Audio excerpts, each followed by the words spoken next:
Y ya estamos en directo, pues bienvenidos, bienvenidas sean panas a una transmisión más leyendo Los años de peregrinación del chico sin color de Haruki Murakami. Pues venga, esta va a ser la tercera transmisión que hacemos leyendo este libro y vamos a estar comenzando con el capítulo 4, así que disfruta, vamos a ello. Se conocieron en la piscina universitaria. Al igual que Tsukuru, el chico iba a nadar temprano todas las mañanas. A fuerza de verse en la piscina, empezaron a cruzar alguna frase.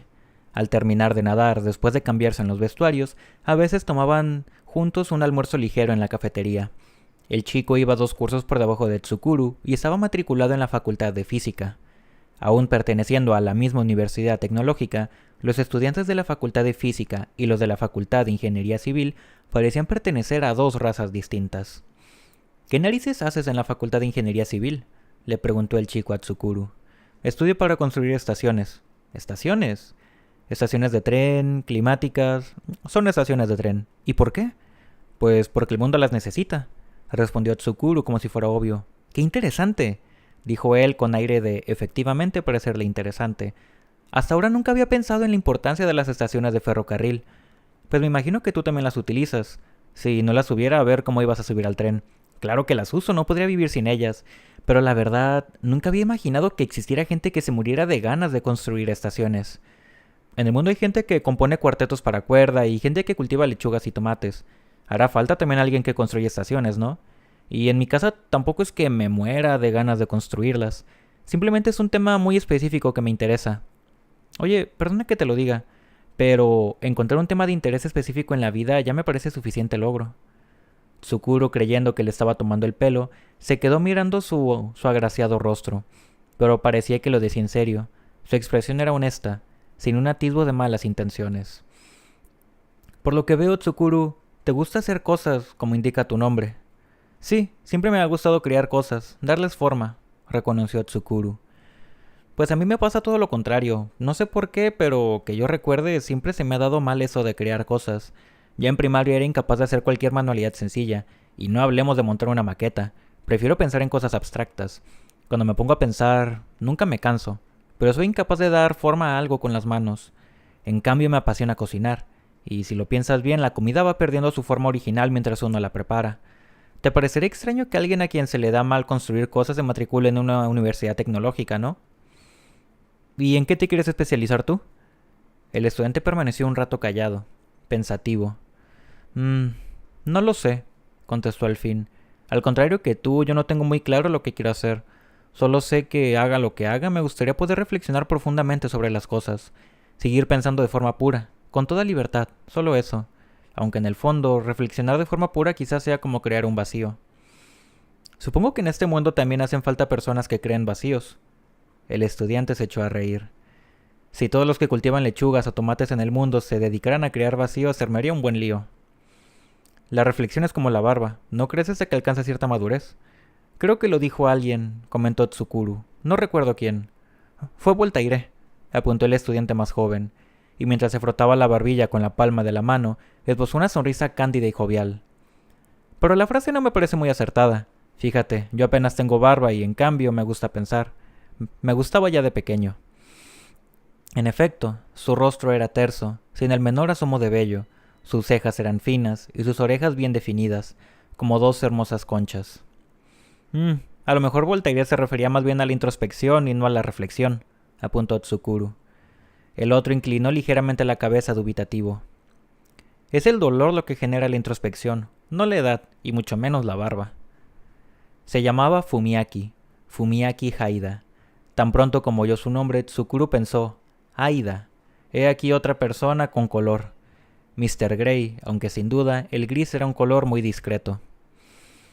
Ninguno de los dos era demasiado sociable, pero se veían a menudo, charlaban, se cayeron bien y acabaron abriéndose el uno al otro. Al cabo de un tiempo quedaban a la misma hora para nadar juntos. Ambos nadaban largas distancias a crawl, pero Haida era un poco más rápido. Aparte de que había ido a clases de natación siendo niño, había aprendido a nadar con un estilo muy bello, evitando esfuerzos inútiles. Sus omóplatos, al rozar la superficie del agua, se movían igual que las alas de una mariposa. Sin embargo, en poco tiempo Tsukuru acabó alcanzando la misma velocidad gracias a que Haida le corrigió pequeños defectos y a que entrenaba a conciencia. Al principio hablaban sobre todo de las diversas técnicas de natación, luego progresivamente fueron ampliando el abanico. Haida era un chico guapo y de constitución pequeña. Su cara era menuda como la de una estatua griega, pero sus facciones discretas, de rasgos regulares, le daban aspecto de intelectual. Emanaba esa belleza armoniosa que uno solo descubre después de observarla repetidas veces.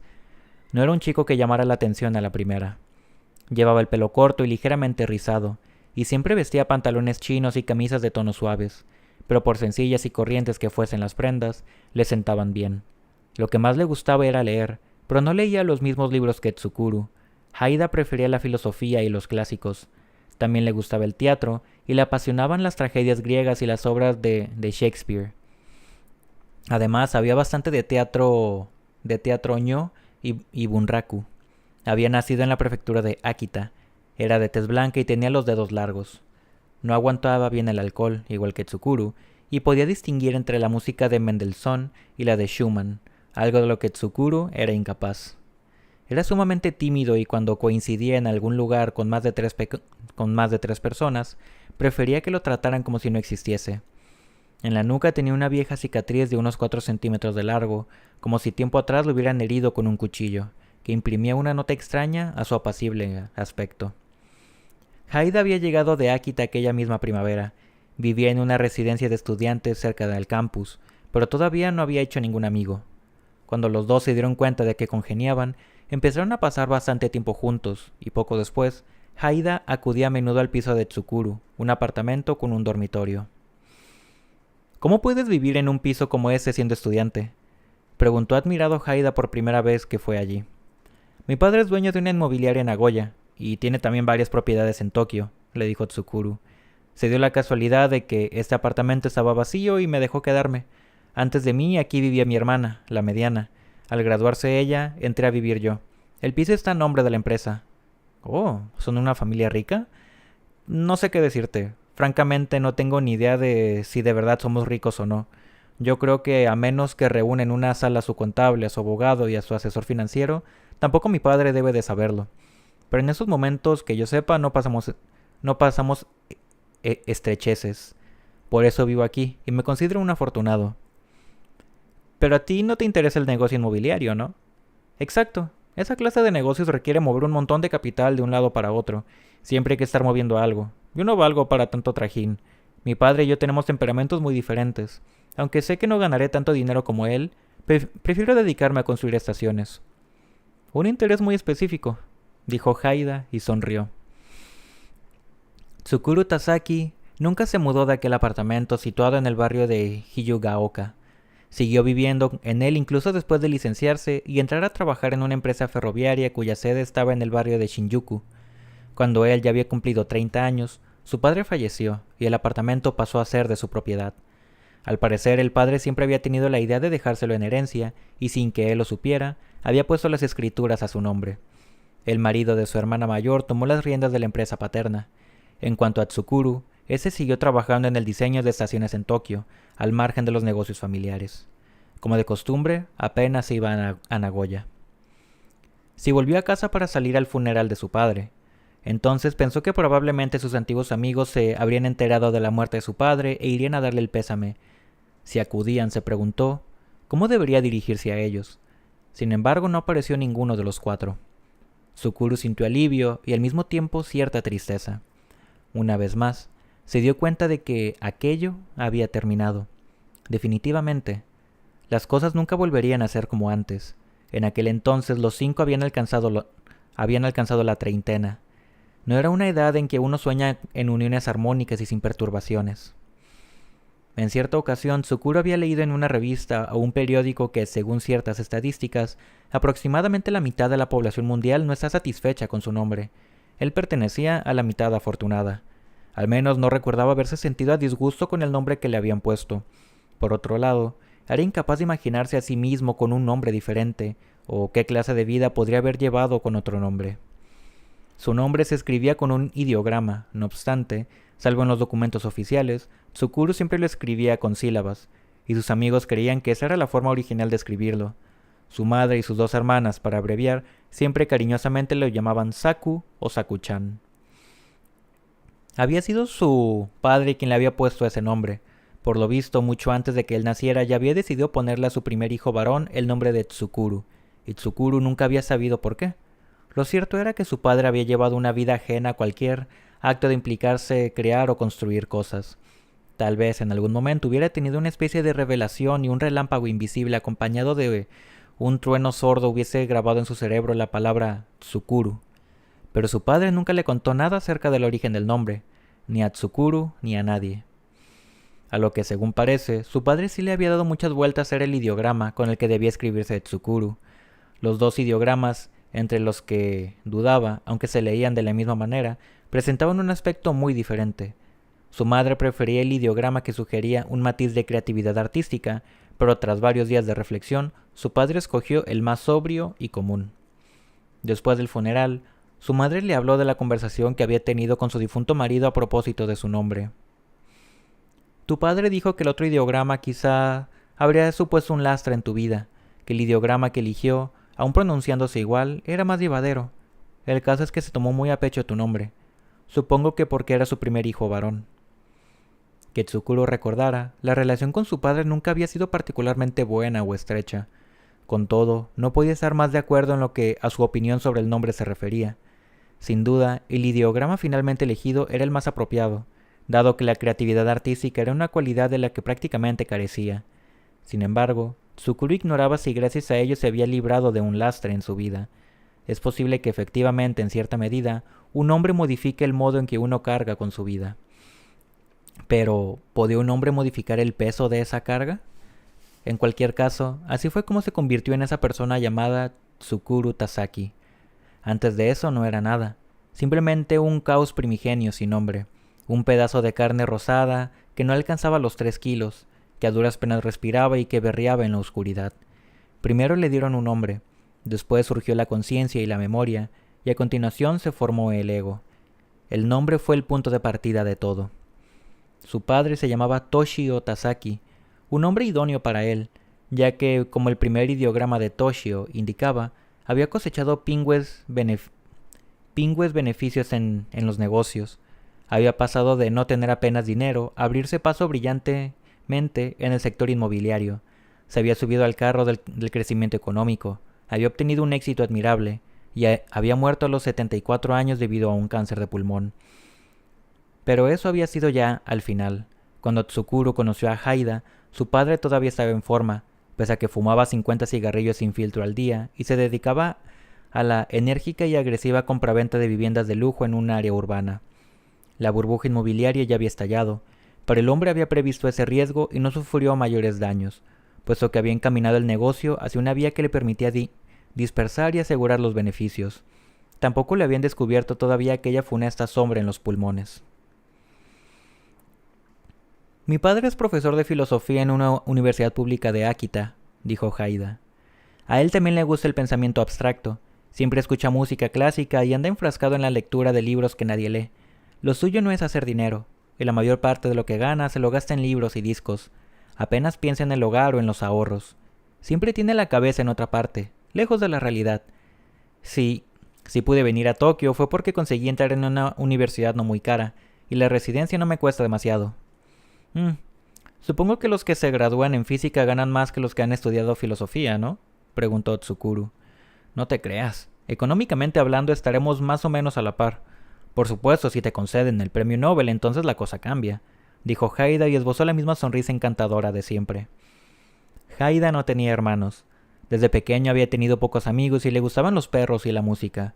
Como en la residencia en la que vivía no podía escuchar música a sus anchas, y mucho menos tener perros, solía llevarse varios CDs a casa de Tsukuru para escucharlos allí. La mayoría los había tomado prestados de la biblioteca de la universidad. Otras veces llevaba viejos LPs. En el piso de Tsukuru había una cadena estéreo bastante buena. Su hermana había dejado solo algunos discos de Barry Manilow y de los Pet Shop Boys, de modo que Tsukuru apenas había usado el tocadiscos. A Haida le gustaba escuchar música para un solo instrumento, música de cámara y música vocal. Las obras en las que las orquestas resuenan con todo su poderío no eran de su agrado. Aunque Tsukuru no tenía demasiado interés por la música clásica, ni en general por la música, sí le gustaba escuchar música con Haida. Un día, mientras escuchaban un álbum de piano, Tsukuru se dio cuenta de que aquella pieza la había oído antes, y más de una vez. Desconocía el título de la obra y el compositor, pero era una música serena y cargada de aflicción. Se iniciaba con un dramático tema principal, consistente en una lenta sucesión de notas. Le seguían sosegadas variaciones. Tsukuru levantó la vista del libro que estaba leyendo y preguntó a Haida de qué pieza se trataba. Es Le Mal du Pas, de Franz Liszt. Forma parte del libro Pieme Année Suisse de los años de peregrinación. Le Mal du Pas, en francés. Quiere decir nostalgia o melancolía por la tierra de uno, pero también para algunos es la tristeza sin razón aparente que la contemplación de un paisaje bucólico despierta en el alma. Como ves, no es fácil de traducir. Una chica que conozco solía tocarla a menudo, una compañera del instituto. Oh, a mí también me gusta desde hace mucho tiempo, aunque no es una pieza muy conocida, dijo Haida. ¿Tu amiga tocaba bien el piano? No entiendo de música, de modo que no sabría decir si era buena o no, pero cada vez que se la oía tocar me parecía una pieza hermosa. No sé cómo explicarlo. Está llena de una tristeza serena, pero no resulta sentimentaloide. Si al oírlo sentías eso, entonces seguro que tocaba bien, comentó Haida. Técnicamente es una pieza sencilla, si se toca de forma plana, ciñéndose a la partitura. Acaba resultando aburrida. Y por el contrario, si se toca con demasiada expresión, pierde su peculiaridad, se vuelve vulgar. Solo variando el modo de usar el pedal, esta pieza cambia radicalmente. ¿Y quién es el pianista? Se llama Lazar Berman y toca a Liszt como si dibujara un delicado paisaje mental. Por lo general se considera que las obras para piano de Liszt son técnicas superficiales. Por supuesto hay algunas que son así, pero en conjunto es evidente que encierran una profundidad muy particular. Sin embargo, en la mayoría de los casos permanece diestramente oculta bajo toda la ornamentación. Es lo que ocurre con los años de peregrinación. No hay muchos pianistas de nuestros tiempos que sean capaces de tocar a Liszt de forma correcta y a la vez bella. Si quieres que te dé mi opinión, entre los pianistas actuales, eso solo lo consigue Berman, y entre los veteranos, quizá Claudio Arrau. Cuando se ponía a hablar de música, siempre lo hacía con fluidez. Haida siguió hablando del modo en que Berman interpretaba a Liszt, pero Tsukuru apenas la escuchaba. La imagen de Shiro tocando esa pieza le vino a la mente de una forma sorprendentemente nítida, casi palpable. Era como si todos aquellos hermosos instantes se hubieran rebelado contra la opresión del tiempo y hubiesen remontado el cauce con firmeza.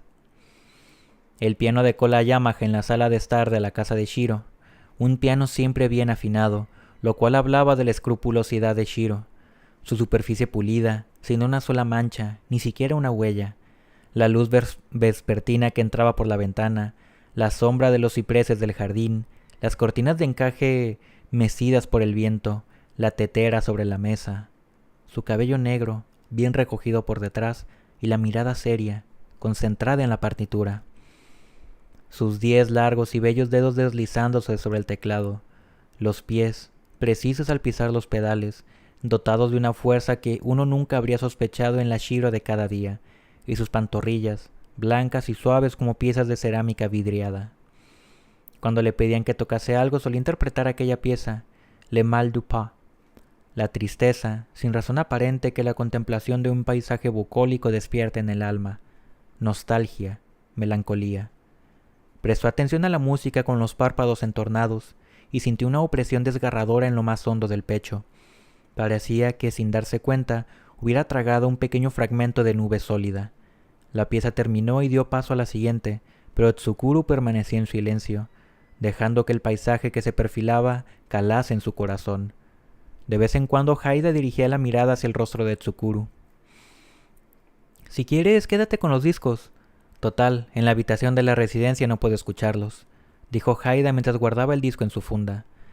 La caja con los 3 discos todavía estaba en el apartamento de Tsukuru, junto a los de Barry Manilow y de los Pet Shop Boys. A Haida se le daba muy bien cocinar. Para agradecer a Tsukuru que le dejara escuchar música, solía ir con la compra hecha y se ponía a trajinar en la cocina. Tanto los utensilios para cocinar como la vajilla eran los que la hermana había dejado. Tsukuru los había heredado, al igual que la mayoría de los muebles y las ocasionales llamadas de sus antiguos novios. Lo siento, pero mi hermana ya no vive aquí. Cenaban juntos 2 o 3 veces por semana, escuchaban música, charlaban de esto y de aquello, y comían lo que Haida preparaba. Por lo general eran platos sencillos y corrientes, pero a veces, los días festivos, se tomaba su tiempo y se atrevía con platos más elaborados. Siempre estaban buenísimos.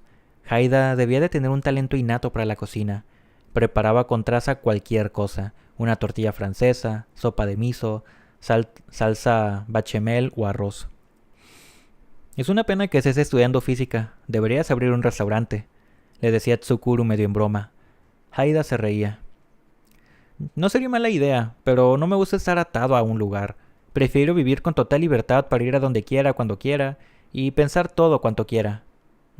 Eso no es fácil. No, no lo es. Pero al menos tengo las ideas claras. No quiero ataduras. Me gusta cocinar, pero no quiero encerrarme en una cocina como un profesional. Si lo hiciera, al cabo de poco tiempo empezaría a odiar a alguien. ¿A alguien? El cocinero odia al camarero y ambos odian al cliente, dijo Haida. Es de la obra de teatro La cocina, de Arnold Wesker. Si te arrebatan la libertad, acabas forzosamente odiando a alguien, ¿no crees? Yo no quiero llevar esa vida. Porque lo que deseas es poder pensar con toda libertad, ¿no? Exacto. Pero pensar libremente no me parece nada sencillo. A fin de cuentas, pensar libremente significa también distanciarse del cuerpo, salir de esa jaula que te limita, romper las cadenas y simplemente darle alas a la mente, proporcionarle a las ideas una vida natural. Ahí es donde radica el núcleo de la libertad de pensamiento. Parece muy complicado. Haida hizo un gesto negativo con la cabeza. No. Según como lo mires, no es tan complicado. Mucha gente lo hace sin darse cuenta, cuando la ocasión lo requiere, para poder mantener la cordura. Tsukuru pensó durante un instante sobre lo que Haida acababa de decir. Le gustaba charlar con él porque la conversación acababa casi siempre girando en torno a temas abstractos y especulativos. Tsukuru era un chico de pocas palabras, pero cuando hablaba con su amigo sobre esos temas, algo lo estimulaba, porque las palabras fluían con una ligereza insospechada. Era la primera vez que experimentaba algo así. En Nagoya, cuando se encontraba con sus amigos, apenas intervenía. Era un simple oyente. Tsukuru tomó la palabra. Pero para conseguir el verdadero pensamiento libre del que hablas, ¿no habría que hacerlo a voluntad y no sin darse cuenta? Desde luego, reconoció Haida. Pero eso es difícil, igual que soñar intencionadamente. Ninguna persona normal puede hacerlo. Pero tú lo intentas. Se podría decir que sí, respondió Haida. Pues dudo mucho que en la facultad de física te enseñen a conseguirlo. Haida se rió. Nunca he esperado aprender esas cosas en la universidad. Solo busco algo de tiempo y un ambiente de libertad, nada más. Para debatir en el ámbito académico en que consiste el pensamiento libre, hace falta un marco teórico del que partir, lo cual resulta muy engorroso. La originalidad no es más que una imitación hecha con juicio. O eso decía el realista de Voltaire. ¿Y tú opinas lo mismo? Todo tiene un molde. El pensamiento también. Pero así como no hay que temer a los moldes, tampoco hay que tener miedo de romperlos. Eso es lo esencial para poder ser libres, sentir respeto y aversión hacia los moldes. Las cosas importantes en esta vida siempre contienen cierta dualidad. Eso es todo lo que puedo decir. Me gustaría preguntarte una cosa, dijo Tsukuru. Adelante, dime. En algunas religiones, los profetas suelen recibir mensajes de un ser absoluto en medio de un profundo éxtasis. Ajá, exacto. Cuando ocurre es algo que trasciende la propia voluntad, algo totalmente pasivo, ¿no es así? Sí, exacto. Y el mensaje rebasa el molde individual del profeta, se vuelve más amplio, universal. Ajá, exacto. Ahí no hay ni incongruencia ni dualidad. Haida sintió en silencio. Entonces, no lo entiendo. Si es así, ¿qué valor tiene la voluntad humana? Excelente pregunta, comentó Haida, y sonrió calladamente con la sonrisa que esbozaban los gatos cuando duermen al sol. Todavía no estoy capacitado para responderla. Los sábados por la noche, Haida empezó a quedarse a dormir en el piso de Tsukuru. Los dos charlaban hasta horas muy avanzadas, y Haida dormía en el sofá cama de la sala de estar. Por la mañana preparaban café y tortillas. Haida, muy exigente con el café, siempre se traía su propio molinillo eléctrico y café de grano bien tostado y aromático. Esa exquisitez era el único lujo en su austera vida de estudiante. Tsukuru comprendió que podía confiar en su nuevo amigo, y le habló con franqueza de distintos aspectos de su vida. Únicamente evitaba mencionar a los 4 amigos de Nagoya. No era un tema que pudiera abordar con facilidad. La herida en su corazón todavía era demasiado reciente y profunda. Aún así, cuando estaba con Haida, lograba olvidar a los otros 4. Aunque olvidar quizá no fuera el verbo que mejor describiera lo que ocurría. El dolor por haber sido rechazado abiertamente por sus 4 mejores amigos seguía ahí, inalterado, solo que ahora subía y bajaba como la marea. Unas veces afluía hasta sus pies y otras se retiraba, a tanta distancia que no podía verlo. Tsukuru sentía cómo lentamente empezaba a echar raíces en ese nuevo terreno que era Tokio. Aunque sobria y solitaria, su nueva vida estaba modelándose. Los viejos días en Nagoya iban transformándose en algo circunscrito al pasado, algo ajeno. Sin duda, ese progreso se lo debía a su nuevo amigo, Haida. Este tenía una opinión propia para todo y sabía exponerla con lógica. Tsukuru lo respetaba cada vez más, pero al mismo tiempo no sabía qué era lo que a Haida le llamaba la atención de él, lo que le interesaba de él. Sea como fuere, cuando estaban juntos perdía la noción del tiempo, charlaban animadamente e intercambiaban opiniones sobre temas de toda índole. A veces, eso sí, cuando se quedaba solo sentía unas ganas inmensas de estar con chicas. Le hubiera gustado abrazar a alguna chica, acariciar suavemente su cuerpo con las palmas de las manos, olfatear su piel. Era natural en un hombre joven y sano, pero cuando intentaba imaginarse a una chica, cuando sentía ganas de acostarse con alguna, automáticamente le venía a la mente la imagen de Shiro y Kuro.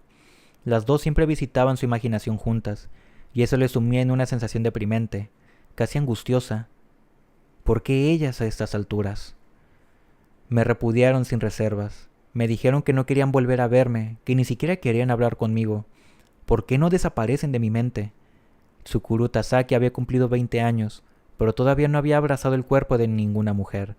De hecho, nunca había besado a ninguna chica, nunca había tomado de la mano a ninguna, y ni siquiera había tenido una cita.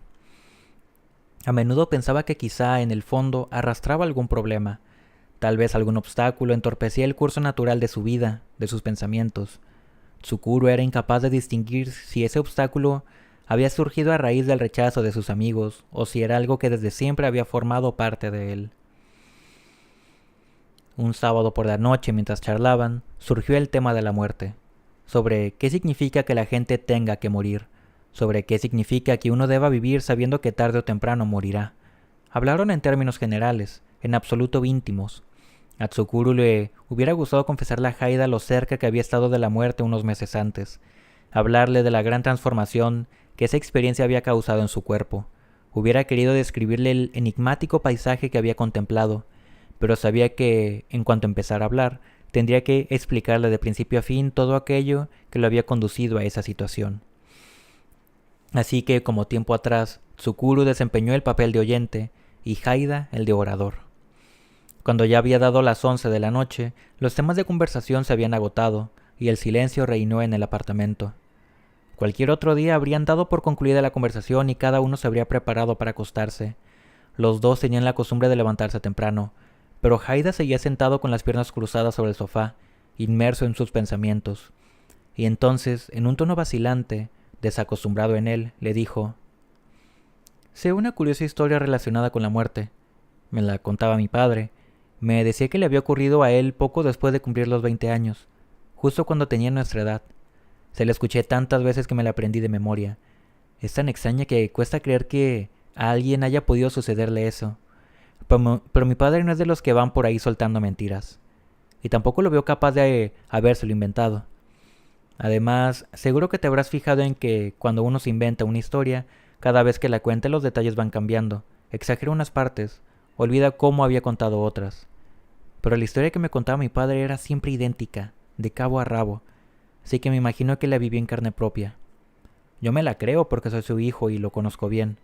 Tú, en cambio, no conoces a mi padre, y por lo tanto puedes creértela o no. Solo quiero que la escuches. Tómatela si quieres como una leyenda o como una historia de fantasmas. Es bastante larga, así que me llevará un rato. Pero, ¿te importa que te la cuente?» «En absoluto. Además, aún no tengo sueño», respondió Tsukuru. Capítulo 5. Mi padre, cuando era joven, lo dejó todo y durante un año se lanzó a la aventura, empezó a contar Haida. Fue a finales de la década de los 60, cuando las protestas estudiantiles ocupaban la vida estudiantil. Era la época en que la contracultura estaba en pleno apogeo. Nunca le pedí detalles sobre eso, pero al parecer durante esa época él estudiaba en Tokio, participó activamente en los movimientos de protesta y presenció determinados hechos que le llevaron a desencantarse de la lucha política y a retirarse de la militancia. Entonces decidió abandonar los estudios durante un año y recorrer el país a pie, él solo. Trabajaba en lo que se terciaría para ganarse el sustento y cuando tenía tiempo libre, leía, se relacionaba con toda clase de personas y acumulaba experiencias. Mi padre solía decir que aquella fue la época más feliz de su vida y que al vivir de esa manera aprendió lecciones valiosísimas. Cuando yo era pequeño me contó cientos de anécdotas y de aventuras que le habían ocurrido ese año. Eran como las historias sobre antiguas batallas en tierras lejanas que relatan los soldados. Después de deambular durante un año, mi padre regresó a la universidad, acabó la carrera y posteriormente se dedicó a la plácida vida académica. Jamás volvió a viajar. Que yo sepa, solo iba de casa al trabajo y del trabajo a casa. Es curioso, ¿no? Incluso la persona más tranquila y coherente puede pasar un gran momento de ruptura. Un periodo para la locura, por así decirlo. Seguramente todos necesitamos esos puntos de inflexión. Ese año en invierno, el padre de Haida llevaba un tiempo trabajando de mozo en un pequeño balneario situado en las montañas de Kyushu, en la prefectura de Oita. Aquel paraje le había gustado tanto que al poco de llegar decidió quedarse un tiempo más. Tras cumplir con sus quehaceres diarios, que requerían bastante fuerza física, y despachar las tareas que le ordenaban, disponía de algún tiempo libre. Y aunque no le pagaban gran cosa, tenía camas y 3 comidas diarias aseguradas, y además podía utilizar cuanto quisiera los baños termales. Dormía en un cuartucho y cuando estaba libre se dedicaba a leer. Todos trataban con amabilidad a aquel excéntrico y callado estudiante venido de Tokio. Las comidas, elaboradas con productos de la zona, eran sencillas pero sabrosas.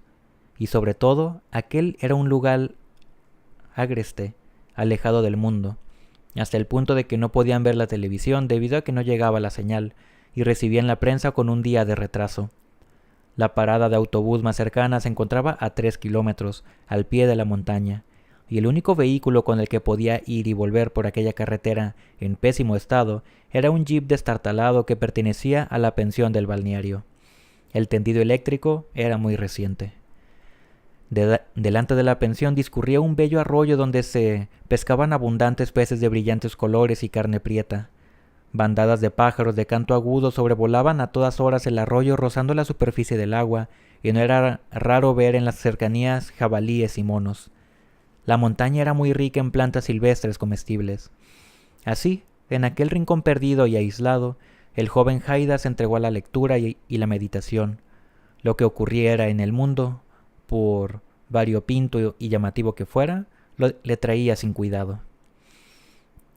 2 meses después de instalarse allí, llegó al balneario un nuevo huésped. Era un hombre que aparentaba unos 45 años, esbelto y de extremidades largas, con el pelo corto y entradas. Llevaba unas gafas de montura metálica y la forma de su cabeza era suave como un huevo recién puesto. Había venido por el sendero de la montaña con una bolsa de viaje colgada del hombro y se alojó en la pensión. Cuando salía se ponía una chaqueta de cuero, vaqueros y botas recias. En los días muy fríos se abrigaba con un gorro de lana y una bufanda azul marino. Se apellidaba Midorikawa. Al menos con ese apellido figuraba en el libro de registro de clientes, junto con su dirección en la ciudad de Koganei, en el área de Tokio. Parecía una persona cumplidora. Todas las mañanas pagaba al contado la suma correspondiente al día anterior. ¿Midorikawa?, se preguntó Tsukuru. Una vez más una persona con un color, pero permaneció callado y siguió prestando atención a la historia. Aquel hombre llamado Midorikawa, siguió contando Haida, se dedicaba a bañarse en las aguas termales al aire libre, a pasear por los bosques cercanos, a devorar al calor del brasero los libros de bolsillo que se había traído, en su mayoría inocuas novelas policíacas, y por la noche se bebía exactamente 2 casillos de sake caliente. Nada más y nada menos. Era mucho más callado que el padre de Haida, ya que no abría la boca salvo que fuera estrictamente necesario, pero a los de las termas no les importaba. Estaban acostumbrados a esa clase de clientes. Los que se tomaban la molestia de ir a aquel balneario perdido en medio de las montañas eran, en menor o mayor medida, excéntricos, sobre todo los que se alojaban durante las largas temporadas. Un buen día, antes del amanecer, mientras el joven padre de Haida se bañaba en la piscina termal situada al aire libre, cerca del río, Midorikawa apareció de repente y entabló conversación con él. Por algún motivo, desde el primer momento en que lo vio, Midorikawa pareció mostrar interés en aquel muchacho que trabajaba allí. Quizá, entre otros motivos, porque lo había visto sentado en la galería exterior de la fonda leyendo una antología de Georges Bataille durante un descanso. Midorikawa se presentó a sí mismo como un pianista de jazz llegado de Tokio. Decidí venir debido a ciertos asuntos personales que ahora no vienen al caso, y también por el cansancio acumulado por el trabajo diario. Quería pasar un tiempo en algún lugar tranquilo. En realidad, salí de viaje sin rumbo fijo y llegué aquí por casualidad. Este sitio me gusta. No hay nada más que lo imprescindible. Me han dicho que tú también vienes de Tokio. En medio de la penumbra, sin salir del agua caliente, Haida se presentó de forma escueta. Había decidido aparcar los estudios universitarios durante un año para viajar por el país. Al fin y al cabo, la universidad había sido bloqueada por barricadas por los estudiantes, y quedarse en Tokio no tenía sentido. ¿Acaso no te interesa todo lo que está ocurriendo en Tokio?, le preguntó Midorikawa. ¿No te parece que merece la pena vivirlo? Cada día estallan altercados aquí y allá. Da la impresión de que el mundo se ha puesto patas arriba. Es un momento único. El mundo no se pone patas arriba tan fácilmente, le contestó Haida. Las que están patas arriba son las personas. No lamento perdérmelo. El tono seco y desabrido del joven pareció gustarle al huésped, que entonces le preguntó si conocía algún sitio cercano donde pudiera tocar el piano. Al otro lado de la montaña hay un colegio de secundaria. Tal vez al acabar las clases les dejen tocar el piano del aula de música, contestó Haida. Midorikawa se alegró. ¿No te importaría llevarme hasta allí más tarde? Haida lo consultó con el dueño de la pensión y éste le dijo que, por supuesto, acompañara hasta allí al cliente. El dueño de la pensión también llamó al colegio para asegurarse de que su huésped pudiera utilizar el piano. Así pues, acabado el almuerzo, los dos caminaron por la montaña en dirección al colegio. Había llovido y los senderos estaban resbaladizos, pero Midorikawa avanzaba a buen paso, con su bolsa en bandolera a la espalda. Aunque tenía pinta de urbanita, parecía estar en buena forma. Las teclas del viejo piano vertical del aula de música estaban un poco desniveladas, y la afinación no era perfecta, pero no sonaba mal del todo. El pianista se sentó en el taburete, que rechinó, extendió los dedos y tras probar las 88 teclas, comprobó cómo sonaban algunos acordes. De quinta, de séptima, de novena, de undécima. No pareció demasiado convencido, pero daba la impresión de que ya el hecho de pulsar las teclas le producía cierto placer físico. Por la agilidad de sus dedos, Haida supuso que sería un pianista de renombre. Una vez examinado el estado del instrumento, Midorikawa sacó una bolsita de tela y la colocó con cuidado sobre la caja del piano. La bolsa, alrededor de cuya boca había atado un cordel, estaba hecha de un excelente tejido. Al joven Haida se le ocurrió que quizás se trataba de las cenizas de alguien. Tener la bolsita encima del piano mientras tocaba debía de ser una costumbre, o eso indicaban sus gestos. A continuación, Midorikawa empezó a tocar Around Midnight. Al principio lo hacía titubeante, con precaución, como quien mete un pie en un arroyo para comprobar la velocidad de la corriente y la estabilidad del fondo. Terminando el tema principal, siguió una larga improvisación. Al poco rato, sus dedos se deslizaban con gran presteza y soltura, igual que los peces en el agua. La mano izquierda alentaba a la derecha, la mano derecha espoleaba a la izquierda. El joven Haida no sabía nada de jazz, pero casualmente conocía la pieza de Thelonious Monk, y se admiró de la formidable interpretación de Midorikawa. Poco importaba que el piano estuviese desafinado, esa música tenía alma. En el aula de música de aquel colegio perdido en las montañas, mientras escuchaba aquel concierto al que asistía como único espectador, el joven padre de Haida sintió como si esa música lo purificara por dentro. Al brotar, aquella belleza dialogaba con el frío aire cargado de ozono y con el agua serena y cristalina de los manantiales. Midorikawa tocaba con entrega. Parecía que todos los menesteres del mundo hubieran desaparecido de su alrededor. El padre de Haida nunca había visto a alguien tan ensimismado. Él no apartaba la vista ni un segundo de los 10 dedos de Midorikawa, que se movían como criaturas independientes. Cuando al cabo de unos 15 minutos terminó de tocar, Midorikawa sacó una gruesa toalla de la bolsa y se limpió el sudor de la cara. Entonces permaneció un instante con los ojos cerrados, meditando. Poco después dijo: «Ya está, es suficiente. Volvamos». Alargó la mano para recoger la bolsita encima del piano y volvió a meterla cuidadosamente en su bolsa de viaje. «¿Qué es esa bolsita?», se atrevió a preguntar el padre de Haida a Midorikawa. «Es un talismán», contestó llanamente Midorikawa. «¿Como un espíritu protector del piano?» «No, algo así como mi alter ego», contestó Midorikawa con una sonrisa fatigada. «Para que lo entendieras tendría que explicarte una historia un poco extraña, pero me llevaría mucho tiempo y ahora estoy demasiado cansado». En ese punto Haida enmudeció y dirigió la vista al reloj de pared. Luego miró a Tsukuru.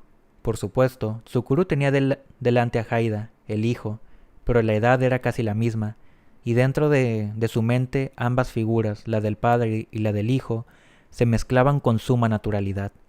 Era una sensación extraña, como si dos dimensiones temporales distintas se hubieran fundido en una sola. Tal vez el que había vivido esa historia no era el progenitor, sino el propio hijo.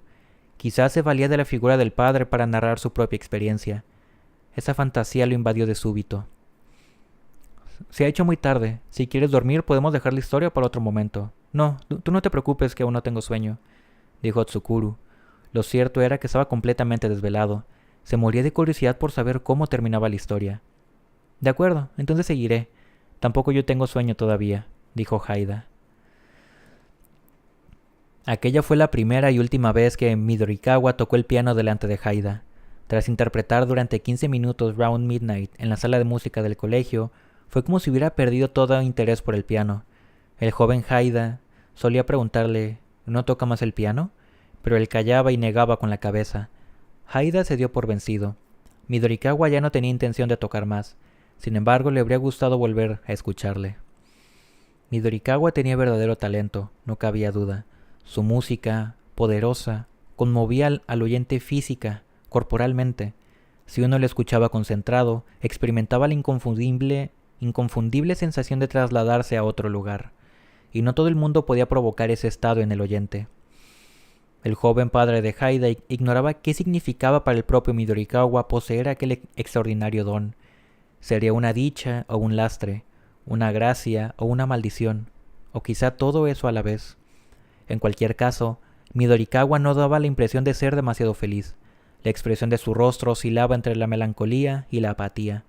Solo de vez en cuando asomaba una sonrisa contenida y cargada de una ironía inteligente. Cierto día, mientras el padre de Haida estaba en el jardín trasero, cortando leña y cargándola, Midorikawa lo llamó. «¿Tú bebes?», le preguntó. «Sí, pero poco», contestó el padre de Haida. «Con eso basta. ¿Me acompañas entonces esta noche? Estoy aburrido de beber solo», le dijo Midorikawa. «Hasta las 7 tengo trabajo». «No hay problema. Ven a mi cuarto sobre las 7:30». A las 7:30 se presentó en la habitación de Midorikawa.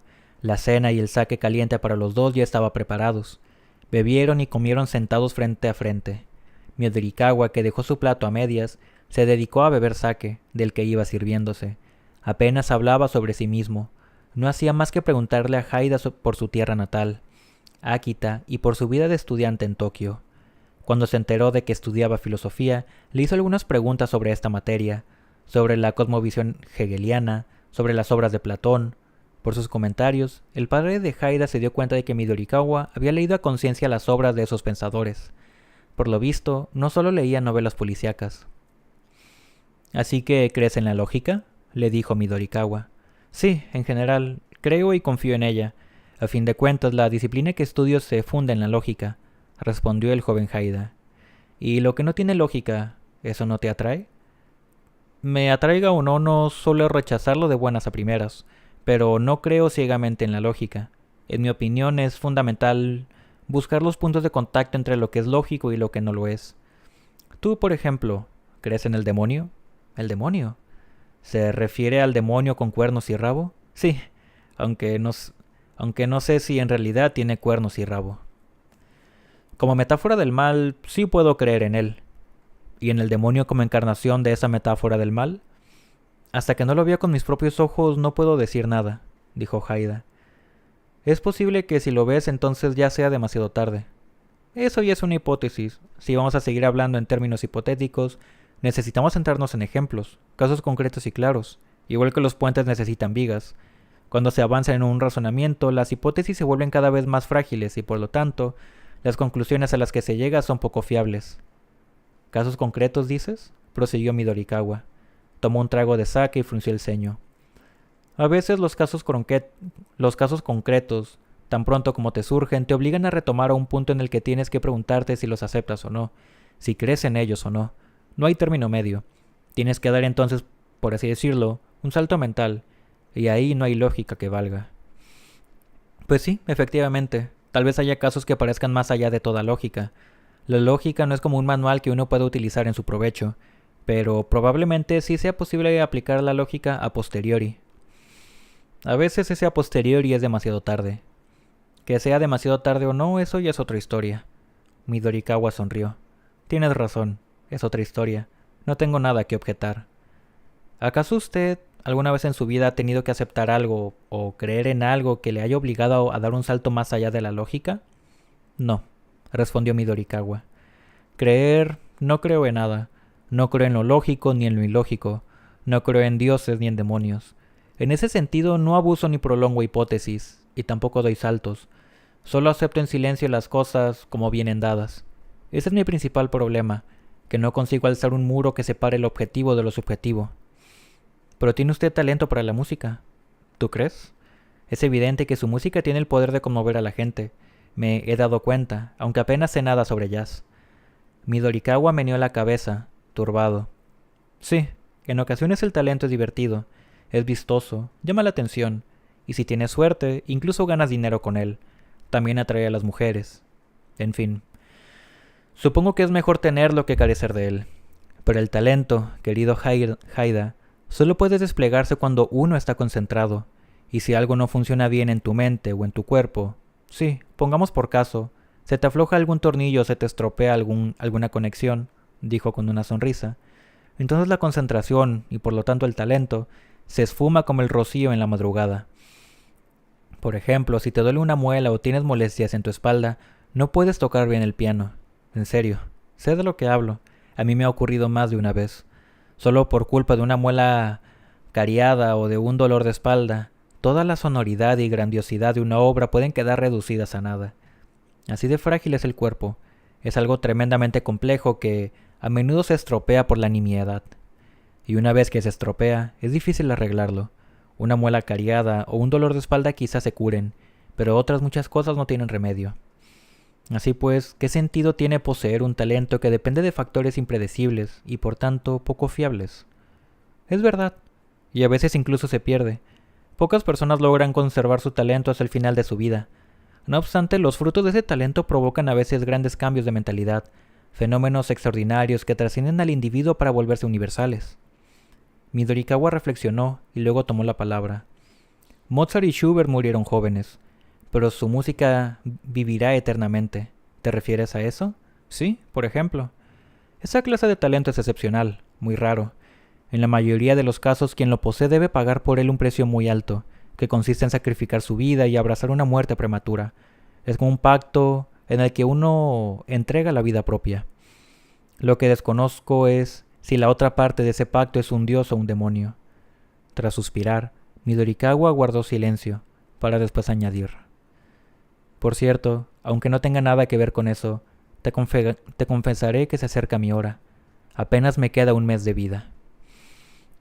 Esta vez quien reflexionó fue el joven Haida. No sabía qué decir. No padezco ninguna enfermedad, dijo Midorikawa. Estoy perfectamente sano. Tampoco tengo intención de suicidarme. Si estás pensando en eso, pierde cuidado. Entonces, ¿cómo sabe que le queda un mes de vida? Porque me lo ha dicho alguien. Te quedan 2 meses de vida. Eso fue hace un mes. ¿Quién se lo dijo? ¿Alguien especial? No era un médico ni un adivino, sino una persona normal y corriente. Pero en ese momento, él también estaba a punto de morir. Haida meditó sobre esas palabras, pero no les encontró lógica alguna. ¿Y has venido hasta aquí en busca de un lugar donde morir? Más o menos. No lo entiendo. ¿No existe ninguna forma de evitar esa muerte? Tan solo una, dijo Midorikawa. cediéndole a otra persona esa facultad, por así decirlo, pasarle un testigo de la muerte. En resumen, tendría que encontrar a alguien que quisiera morir en mi lugar. Entonces solo tendría que pasarle el relevo y ¡hala! Marcharme. Así me libraría de la muerte, pero no pienso recurrir a eso. Ya hace tiempo que anhelaba morir. Quizás sea la oportunidad perfecta. Así que quiere morirse ya. Sí, con franqueza te diré que vivir es un fastidio. No me importa lo más mínimo morir. Me faltan energías para ponerme a buscar el modo de quitarme la vida. Pero si la muerte me llega calladamente, entonces no me importa. Y en concreto, ¿qué hay que hacer para pasarle el testigo a otra persona? Midorikawa se encogió de hombros. Es fácil. Basta con que la otra persona lo comprenda, lo acepte después de saber las condiciones y de su consentimiento, y ahí el traspaso terminará felizmente. No importa que sea solo de palabra, basta con un apretón de manos. No hace falta firmar un contrato ni sellar documentos. No es un trámite burocrático. El joven Haida no salía de su asombro. Pero imaginó que no será sencillo encontrar a alguien que acepte de buen grado morir de manera inminente, ¿no? Una pregunta muy lógica, dijo Midorikawa. Todo esto es, en el fondo, una locura, y no puedo proponérsela al primero que pase. En plan, disculpa, ¿te importaría morir en mi lugar? Evidentemente el otro tiene que tomar una decisión muy seria, y entonces es cuando el asunto se complica. Midorikawa miró lentamente a su alrededor y carraspeó. No sé si lo sabrás, pero cada persona tiene un color. Pues no lo sabía. Te lo voy a explicar. Cada ser humano tiene su propio color, que siempre lo acompaña en forma de un halo alrededor de su cuerpo, como un aura, o si prefieres, como cuando ves a una persona contra luz. Yo puedo ver con claridad esos colores. Midorikawa se sirvió sake en su copita y bebió de ella pequeños sorbos. ¿Esa facultad de ver los colores es innata?, preguntó, incrédulo el joven Haida. No lo es, contestó Midorikawa negando con la cabeza. Solo la adquieres por un tiempo, como una compensación por la muerte inminente, y puedes cederla a otras personas. Ahora me la han confiado a mí. Haida permaneció callado sin saber qué decir. Midorikawa siguió. En este mundo existen colores buenos, deseables, y colores que transmiten malas vibraciones. Colores alegres y colores tristes. Hay personas con un halo intenso y otros con un halo difuso. La verdad es que cansa tener que verlos continuamente, lo quieras o no. Me agobiaba cuando me encontraba en lugares concurridos. Por eso vine a esta montaña. Haida por fin empezó a comprender. Es decir, que usted también puede ver el color que yo emito, ¿no? Por supuesto, pero no voy a decirte cuál es, dijo Midorikawa. La cuestión es que se supone que debería encontrar a alguien que posea un determinado color que brille de determinada manera. Solo puedo pasarle el testigo de la muerte a una persona así. No puedo entregárselo a cualquiera. ¿Y hay mucha gente en el mundo con ese color y ese brillo? No mucha. Al parecer solo una persona de cada 1000 o 2000. No son fáciles de encontrar, pero tampoco es imposible. Lo difícil es encontrar la situación adecuada para poder hablar a solas y con la seriedad que el asunto requiere. Como ves, es más complicado de lo que parece. Pero, ¿qué clase de persona aceptaría? ¿Quién va a querer morir en lugar de otro? Midorikawa sonrió. ¿Qué clase de persona? Eso no lo sé. Solo sé que sus cuerpos desprenden una luz de cierto tono y cierta intensidad. Es un rasgo más, sin ninguna trascendencia. Pero si quieres saber mi opinión, yo diré que son gente que no teme saltar. Y si me preguntaras por qué no lo temen, te diría que cada cual tendrá sus razones. No temen saltar, de acuerdo, pero ¿por qué habrían de hacerlo? Midorikawa enmudeció durante un rato. El murmullo del arroyo quebraba el denso silencio. Entonces el pianista sonrió con una mueca. Ahora toca aplicar estrategias de venta. Le escucho, dijo el joven Haida. Una vez que aceptas morir, adquieres una habilidad excepcional. Un don, por decirlo así. Percibir los colores que la gente emite es solo una de las muchas facultades que se te confieren. En el fondo lo que ocurre es que tu visión de todo es más vasta. Abres lo que Aldous Huxley llamó las puertas de la percepción, y esas percepciones son purísimas. Todo se torna claro, como si la niebla se disipase. Entonces divisas cosas imposibles de ver de otro modo. ¿Su interpretación al piano el otro día es resultado de esa habilidad? Midorikawa hizo un breve gesto negativo con la cabeza. No, yo ya tocaba así antes. Las percepciones concluyen en sí mismas, no producen resultados concretos ni se manifiestan externamente. Tampoco son como un favor divino. Es imposible explicarlo con palabras. La única forma de entenderlo es vivirlo uno mismo. Solo puedo afirmar que, una vez que uno ha visto esas escenas reales, el mundo en que ha vivido hasta ese momento se vuelve tremendamente plano. Le falta profundidad. Esas escenas no son lógicas ni ilógicas, ni buenas ni malas. Todas se funden en una sola, y tú mismo formas parte de esa fusión. Te separas del molde de tu cuerpo y te conviertes en un ser metafísico, por llamarlo de alguna manera. Te conviertes en intuición pura. Es una sensación maravillosa y al mismo tiempo, en cierto modo, desesperante, porque precisamente cuando has llegado al final de tu vida, te das cuenta de lo superficial e insustancial que ha sido tu existencia, y te preguntas aterrado cómo has podido soportar semejante vida. ¿Usted cree que merece la pena poseer esa facultad, siquiera por un tiempo, aunque haya que morir? El otro asintió con la cabeza. Por supuesto, te aseguro que merece la pena. Haida calló durante unos minutos. ¿Qué ocurre?, dijo Midorikawa con una sonrisa. ¿No estará pensando a picarte la curiosidad a ti también? Me gustaría hacerle una pregunta. Dime. ¿No seré yo una de esas personas con un color determinado que brille de determinada manera? ¿Una entre 1000 o 2000? Exacto. Lo supe desde el primer momento en que te vi. ¿Eso quiere decir que también yo estoy deseoso de dar un salto? ¿Quién sabe? Eso yo no te lo puedo decir. Imagino que solo tú puedes contestar esa pregunta. De todos modos, usted ha dicho que no tiene intención de pasarle el testigo a nadie. Así es, lo siento, dijo el pianista. Voy a morir. No quiero cederle ese derecho a nadie. Podría decirse que soy un vendedor que no pretende vender nada. ¿Y qué ocurrirá con el testigo cuando usted muera? Pues no lo sé. Quizá desaparezca conmigo, o quizá se preserve bajo alguna otra forma y siga pasando de mano en mano, como el anillo Nibelungo de Wagner. Eso no lo sé, y sinceramente tampoco me importa. No soy responsable de lo que ocurra después de mi muerte. El joven Haida intentó recapitular todo lo que Midorikawa acababa de contarle, y concluyó que aquello no tenía ni pies ni cabeza. Esta historia no tiene ninguna lógica, ¿verdad? ¿O quizás sí la tiene?, apuntó Midorikawa. Es muy interesante, pero difícil de creer, se sinceró Haida. ¿Lo dices porque parece inverosímil? Exacto. Tampoco hay manera de demostrar que sea verdad. La única manera de comprobar que es verdad es probando hacer el trato, ¿no es cierto? Midorikawa asintió. Eso es. Es imposible demostrarlo sin intentar dar el salto. Y una vez que lo has dado, ya no necesitas demostrarlo. No hay término medio.